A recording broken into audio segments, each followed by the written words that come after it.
आज हम फर्स्ट जो कैंडलस्टिक पैटर्न को सीखने वाले हैं उसका नाम हैमर कैंडलस्टिक पैटर्न। हैमर का मतलब हथौड़ा होता है। इस कैंडलस्टिक पैटर्न को भी दिखने में हथौड़ा जैसा लगता है, इसीलिए इसका नाम रखा गया hammer candlestick pattern. Hammer candlestick pattern की कुछ रूल्स होता है जो बहुत ही इंपॉर्टेंट होता है। आप प्लीज इस रूल्स को नोट डाउन कर लीजिए।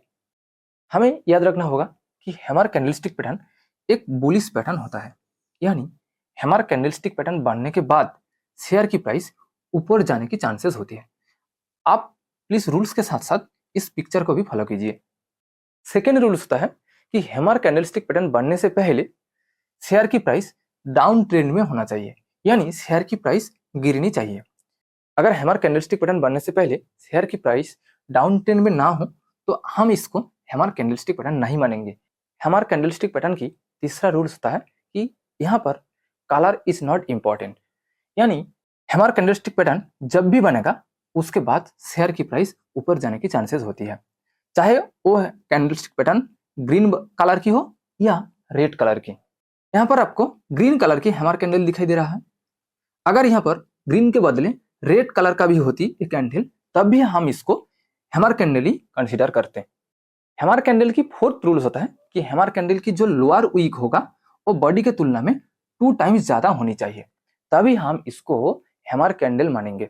अगर ये 2 टाइम से छोटा होता तो हम इसको हैमर कैंडल कभी भी कंसीडर नहीं करते।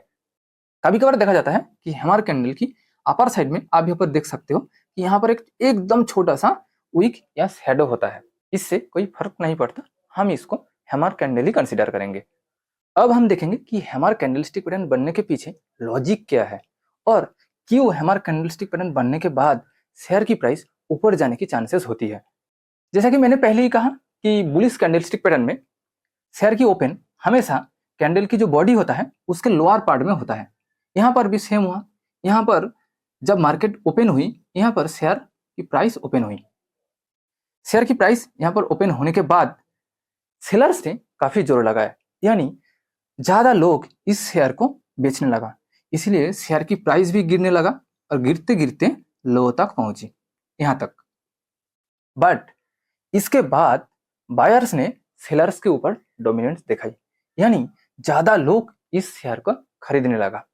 क्योंकि हम सभी ने जानते हैं कि ज्यादा लोग खरीदने का मतलब शेयर की प्राइस बढ़ेगा, इसलिए यहाँ पर भी शेयर की प्राइस बढ़ते बढ़ते जहां शेयर ओपन हुई थी उससे भी ऊंचा तक गई, यानी यहाँ तक, और यहाँ आकर शेयर की प्राइस क्लोज हुई।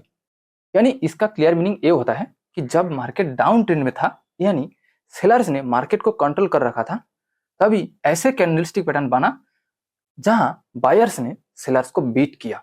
इसलिए जब भी हमारा कैंडलस्टिक पैटर्न बनती है उसके बाद शेयर की प्राइस ऊपर जाने की चांसेस होती है।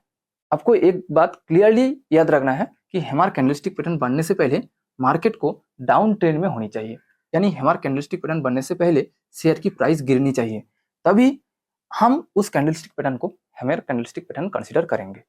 चलिए अब देखते हैं कि चार्ट में हैमर कैंडलस्टिक पैटर्न को कैसे एनालिसिस करना है और उसके बेसिस पर आपको ट्रेड कैसे लेना है।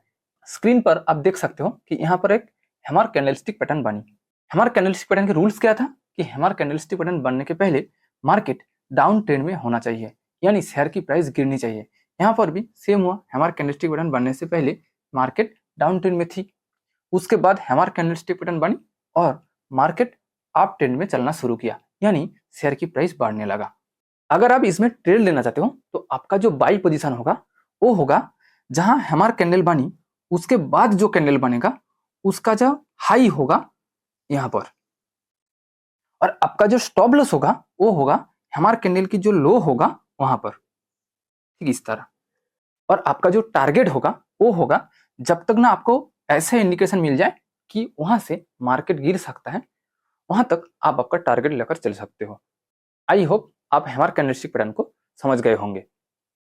अब देखते हैं हमारा second candlestick pattern, inverted hammer candlestick pattern को। नाम सुनकर आप समझ गए कि ये दिखने में उल्टा रखा हुआ हथौड़ा जैसा होगा। ये है वो इन्वर्टेड हैमर कैंडलस्टिक पैटर्न। इसका भी कुछ इंपॉर्टेंट रूल होता है जो आपको याद रखनी होगी। इन्वर्टेड हैमर कैंडलस्टिक पैटर्न एक बुलिश पैटर्न होता है, यानी इन्वर्टेड हैमर कैंडलस्टिक पैटर्न जब भी बनेगा उसके बाद शेयर की प्राइस बढ़ने की चांसेस होती है। दूसरा रूल्स, एक कैंडलस्टिक पैटर्न बनने से पहले मार्केट डाउन ट्रेंड में होनी चाहिए, यानी इन्वर्टेड हैमर कैंडलस्टिक पैटर्न बनने से पहले शेयर की प्राइस गिरनी चाहिए। तीसरा rules, inverted hammer candlestick pattern की जो अपर शैडो या अपर वीक बनेगा वो बॉडी के तुलना में 2 गुनी होनी चाहिए। फोर्थ रूल्स, यहाँ पर भी कलर कोई मायने नहीं रखता, यानी इन्वर्टेड हैमर कैंडलस्टिक पैटर्न चाहे रेड कलर की हो या ग्रीन कलर की, अगर पिछला 3 रूल्स फॉलो किया तो हम इसको इन्वर्टेड हैमर कैंडलस्टिक पैटर्न ही मानेंगे। चलिए अब समझते हैं कि इन्वर्टेड हैमर कैंडलस्टिक पैटर्न बनने के पीछे लॉजिक क्या है। आप देख सकते हो कि शेयर की प्राइस पहले डाउन ट्रेंड में था, यानी शेयर की प्राइस गिर रही थी।